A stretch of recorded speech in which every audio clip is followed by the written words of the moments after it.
राम राम सबको। कैसे हो आप लोग? आशा करती हूँ आप सब ठीक होगे। शर्मा फैमिली व्लॉग में आपका स्वागत है। और सुबह नहा धोकर पूजा पाठ करके मैं आ गई हूँ किचन में, और ये है ट्यूसडे मॉर्निंग का व्लॉग। सुबह सुबह पूजा पाठ करके मन को मिलती है बहुत ज़्यादा शांति, और सारे घर में पॉजिटिव वाइब फैल जाती है जब हम पूजा पाठ करके आते हैं। और फिर फटाफट से जब हम पूजा पाठ करते हैं तो फिर चाय की क्रेविंग बहुत ज़्यादा हो जाती है। तो मैंने एक साइड पे आलू बॉईल करने के लिए रख दिए थे, क्योंकि सब ने आलू के परांठे खाने थे। और एक साइड पे मैंने चाय बनाने के लिए रख दी। मैंने कहा चाय इतनी सिंपल अच्छी तरह बनेगी, इतने में आटा लगा दूंगी और आटे को रेस्ट पे रखेंगे थोड़ी देर के लिए, तो इतने मेरे आलू भी बॉईल हो जाएंगे और साथ साथ मैं आराम से बैठ के चाय पी लूँगी। क्योंकि बहुत कुछ एक लेडीज़ को मैनेज करना पड़ता है, क्योंकि अगर हम मैनेज नहीं करते तो हमारा काम लेट हो जाता है और हम कुछ खा पी भी नहीं सकते अच्छे से। इसलिए खुद का ध्यान कैसे रखना है, किस तरीके से हमने खाना पीना है और काम भी समय से करना है, ये चीज़ें मैनेज करनी एक गृहिणी को बहुत ज़्यादा ज़रूरी है, ताकि हम अपना पूरा ध्यान रख पाएँ और हमारा काम भी सारा समय पर हो पाए और कोई भी जल्दबाजी किसी भी काम में बिल्कुल भी ना हो। तो इस तरीके से मैंने आपसे बातें करते हुए लगाया आटा, और आटे को मैं थोड़ी देर के रेस्ट पे रखूँगी। और वीडियो को प्लीज़ पूरा वॉच किया करें। कई लोग बहनें पूरा वॉच नहीं करती हैं। Please watch full video and comment में राधे राधे या कुछ भी अच्छा सा कमेंट ज़रूर किया करें, क्योंकि आपके लाइक कमेंट से बहुत ज़्यादा मोटिवेशन मिलती है। और जो भी चैनल पे नए जुड़ रहे हैं वो प्लीज़ चैनल को सब्सक्राइब करे बिना बिल्कुल ना भूलें। और मैंने साथ साथ आटा लगाया, और जो भी बर्तन जूठे थे थोड़े बहुत पानी वगैरह पीते हैं सुबह सुबह सुबह सभी, और जो आटे के वाले बर्तन से साथ साथ ही क्लीन कर देती हूँ। क्योंकि थोड़े थोड़ा ये काम हम साथ साथ क्लीन करते रहे तो जल्दी जल्दी काम निपट जाता है और किचन फैलता भी कम है। तो इस तरीके से मैं साथ साथ ये काम निपटा देती हूँ, तो अच्छा लगता है और काम भी जल्दी जल्दी होने लगता है।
चाय में काफ़ी उबाल आ चुके हैं और मैंने अपनी चाय फ़िक्की निकाल ली। मैं फ़िक्की चाय पीती हूँ, मुझे मीठी चाय बिल्कुल पसंद नहीं है।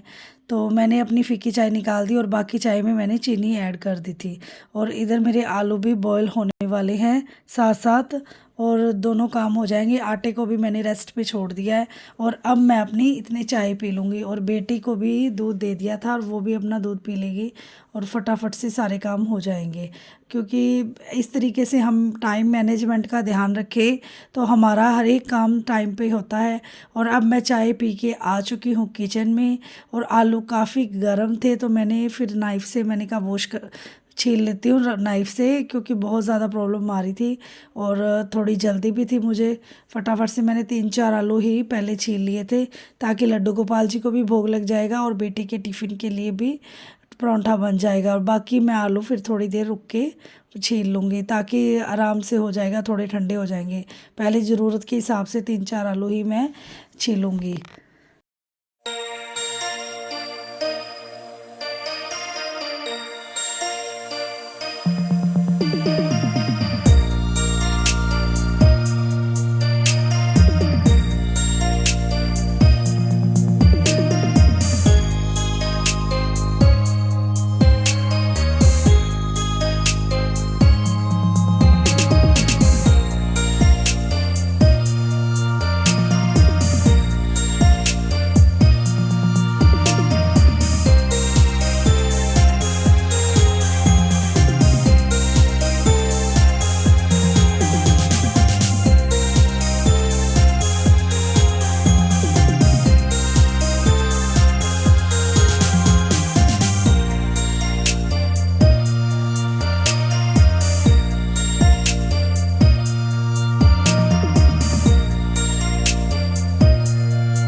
स्टफिंग परांठे के लिए रेडी हो गई है। और आटे को हम गीला पानी वगैरह लगा के छोड़ देते हैं रेस्ट पे, तो ज़्यादा बेटर रहता है। क्योंकि एकदम से हम लोच लगाते हैं, एक तो सुबह सुबह टाइम वेस्ट बहुत ज़्यादा हो जाता है और इतना टाइम होता नहीं है, फिर चाय पीने का खुद को टाइम ही नहीं मिलता। तो इसलिए आटे को रेस्ट पे छोड़ दें और उसके बाद आप इसको सेट कर लें तो बहुत अच्छी फुली फुली रोटियां या परांठे जो भी आप बनाना चाहोगे बहुत ही अच्छे बनेंगे। तो इस तरीके से मैं अपना ये काम मैनेज करती हूँ, थोड़ा थोड़ा टाइम मैनेजमेंट का ध्यान हो जाता है इसी तरीके से। और आजकल ठंड बहुत ज़्यादा पड़ने लग गई है और आप लोग भी अपनी सेहत का ध्यान रखें, क्योंकि ठंड के अंदर स्टार्टिंग से ही ध्यान रखा जाए तो सही रहता है। और एक लेडी को अपना ध्यान रखना खुद को बहुत ज़्यादा ज़रूरी है, तो ही वो सभी की, घर की, परिवार की, सबकी केयर कर पाती है। अगर वो खुद अपना ध्यान रखेगी तो पूरा परिवार अच्छे से संभाल पाएगी। और मैंने भी गर्म कपड़े निकाल लिए हैं अपने, और कुर्ते वगैरह गर्म ही डालती हूँ मैं। और सुबह सुबह शॉल वगैरह भी लेती हूँ क्योंकि ठंड बहुत ज़्यादा होने लगी है और ठंड की वजह से फिर ऐसे होता है भी गला वगैरह ख़राब ना हो जाए, तो इसलिए जुकाम खांसी लग जाती है। तो हमें उठना भी थोड़ा जल्दी पड़ता है, तो गर्म कपड़े डाले हों तो सही रहता है। आज का शुभ विचार है, दूसरों को सुनाने के लिए अपनी आवाज़ ऊंची मत करिए, बल्कि अपना व्यक्तित्व इतना ऊंचा बनाए कि आपको सुनने की लोग मिन्नत करें। तो इसलिए अपने व्यक्तित्व को अच्छा बनाए और किसी के आगे आपको झुकने की ज़रूरत ना पड़े और आप लोग खूब ज़्यादा तरक्की करें। और बन गया है मेरा लड्डू गोपाल जी के लिए परांठा, और साथ में ही मैं बेटी के लिए परांठा बना रही हूँ, टिफ़िन के लिए भी हो जाएगा। तो इस तरीके से मेरी सुबह की शुरुआत होती है, क्योंकि पूजा पाठ के साथ ही दिन की शुरुआत और उसके बाद किचन का सबसे पहले काम, क्योंकि सबको चाय वगैरह देना, दूध देना और टिफ़िन पैक करना, ये सबसे ज़्यादा ज़रूरी काम सुबह सुबह हो जाता है। और बेटी को रेडी करना, ये पूरा दिन ही चलता रहता है। सुबह जब तक वो स्कूल नहीं जाती तब तक आगे का काम नहीं होता है। बच्चे स्कूल चले जाएं उसके बाद ही नेक्स्ट कार्रवाई होती है आगे घर वगैरह संभालने की। तो सबसे पहले मेरा यही रूटीन होता है भी अच्छे से सबको खिला पिला दिया जाए, दूध चाय पानी जो भी चाहिए सबको वो दिया जाए और उसके बाद ही मैं अपना बाकी का काम अच्छे से निपटा लूँ तो सही रहता है। और हम गाय की रोटी इस तरीके से निकालते हैं, रोटी के ऊपर एक पेड़ा रख के और चीनी के दाने रख के और अग्नि देवता को भोग लगाते हैं और इस तरीके से भोग लगा के और फिर मैं दूसरी रोटी बनाती हूँ लड्डू गोपाल जी के लिए और तीसरी फिर मैं अपनी बेटी के टिफ़िन के लिए बनाती हूँ। तो इस तरीके से हम लगाते हैं। आप लोग भी बताना आप लोग लड्डू गोपाल जी अग्नि देवता और लड्डू गोपाल जी के लिए किस तरीके से बनाते हो खाना, आप भी ज़रूर शेयर करना। तो हम तो इस तरीके से ही बनाते हैं और मैं बेटी के लिए थोड़ा बड़ा परांठा बना देती हूँ क्योंकि वो बोलेगी मैंने एक ही लेके जाना है। तो मुझे ये होता है अब बड़ी सारी है थोड़ी सी 10 इयर्स की होने वाली है वो, तो मुझे ये अभी थोड़ा सा बड़ा परांठा डाल दूँ तो फिर होगा वन ही, तो उसको ऐसे लगेगा मम्मा ने एक ही डाला है और थोड़ा बड़ा डाल देती हूँ, नहीं तो दो वो लेके नहीं जाती। नहीं तो इस एज में बच्चे सारे टू परांठे लेके जाते हैं तो वो लेके नहीं जाती, तो मुझे फिर ये होता है मैं थोड़ा बड़ी परांठी ही उसके लिए बना देती हूँ। आपके बच्चे भी कुछ इस तरीके से करते हैं क्या, आप भी बताना। मेरी बेटी तो स्कूल में तो कम ही लेके जाती है खाना वगैरह, बहुत मुश्किल से खा के आती है, तो ना ही घर से कुछ खा के जाती है अच्छे से, दूध वगैरह पी के जाएगी बस, और थोड़ा बहुत बिस्किट वगैरह या कोई मखानी है या वो ये चीज़ें खा लेती है, वरना कुछ भी नहीं खाएगी। आजकल वो बीमार चल रही है 1-2 दिन से, काफ़ी खांसी वगैरह हो रही है उसको, तो मौसम ख़राब चल रहा है ना उसकी वजह से ही, बस यही है, सारा दिन इसी में ही बच्चों की केयर में और फैमिली को ध्यान रखने में ही निकल जाता है बस। बातें करते करते मैं आपको एक छोटी सी प्रार्थना सुनाऊंगी, आप भी सुनिए और भगवान से प्रार्थना कीजिए और इन्जॉय भी कीजिए और आपके मन में भी खुशी सी होती है प्रार्थना सुन के। तो आप भी बताना मेरी प्रार्थना आपको कैसी लगी। इतना तो करना स्वामी जब प्राण तन से निकले, श्री राम राम कहकर मेरी जान तन से निकले, सरयू नदी का चाहिए सरसरज वो किनारा, लहरें हो झिलमिलाती बहती हो ठंडी धारा, एकांत घाट सुंदर उस पे कुशा बिछा के, आसन को मैं जमाऊं फिर ठंडे जल से नहा के, मरने के वक्त स्वामी ज़्यादा न तिल मिलाऊं, जाके मुझे दिखाना जो मैं तुम्हें बताऊं, होठों पे मुस्कुराहट सिर पे मुकुट सजा हो, हीरों से वो जड़ा हो तारों से वो मंडा हो, तरकश बंधा हो पीछे मोड़े हो धनुष लटका, कसके बंधा हो थारी नाजुक कमर पे पटका,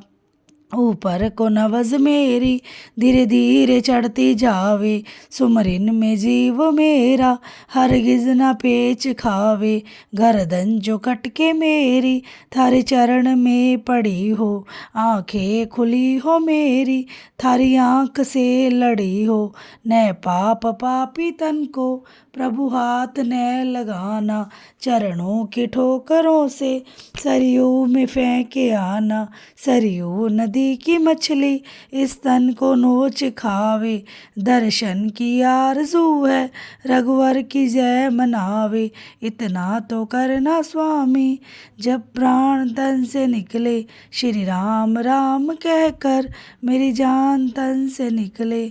और ये जा रही है मेरी बेटी स्कूल सुबह सुबह, और आपसे बातें करते करते इसका हो गया है स्कूल का टाइम, और उसके बाद मैंने दोपहर को लगाई अपने कपड़े को तय, और ये प्रेस वाले कपड़े थे इनको भी मैंने प्रेस करके अलग से रख दिया था ताकि मैं अलमीरा में सेट कर दूं। और ये था मेरा रूटीन, ट्यूसडे का मॉर्निंग रूटीन था, दोपहर तक का इस तरीके से मेरा काम चलता है सारा दिन। और फिर मैं शाम को गई थी वॉक करने पार्क में, करीब 6 बजे का टाइम है ये, और पार्क में गई और यहाँ पे काफ़ी सोना सोना हो रहा है, अब ठंड की वजह से लोग कम ही पार्क में आते हैं। और शाम को फिर हम 7 o'clock गए रिलायंस मॉल, थोड़ा बहुत सामान वगैरह लेना था तो कुछ चीज़ें हमने ली, क्रीम्स वगैरह हमने परचेज़ की थी और कुछ बेटी के लोअर वगैरह लिए थे, क्योंकि उसके कपड़े काफ़ी ऊंचे हो गए हैं, एकदम से ही हाइट निकल गई है। तो इतने महंगे महंगे कपड़े ऊंचे हो जाते हैं तो बड़ा मन ख़राब होता है। तो मैंने कहा सिंपल से कपड़े यहाँ से ले लेते हैं, चलो लोअर ज़्यादा वो लोअर टी शर्ट ही पहनती है, तो मैंने सोचा यहाँ लूँगी। पर मुझे कुछ ज़्यादा पसंद नहीं आया, मैंने एक ही लोअर ख़रीदा और बाकी थोड़ा बहुत सामान जो घर में यूज़ होने वाला है और क्रीम्स वगैरह मैंने ली और फिर हम वापस आ गए। सामान तो बहुत था, मन तो करता है ये भी ले लो ये भी ले लो, पर लेना मुश्किल हो जाता है, हर चीज़ ली नहीं जाती। तो इस तरीके से हम शॉपिंग करके ज़रूरी सामान लेके आए। मिलते हैं नेक्स्ट वीडियो में, बाय बाय।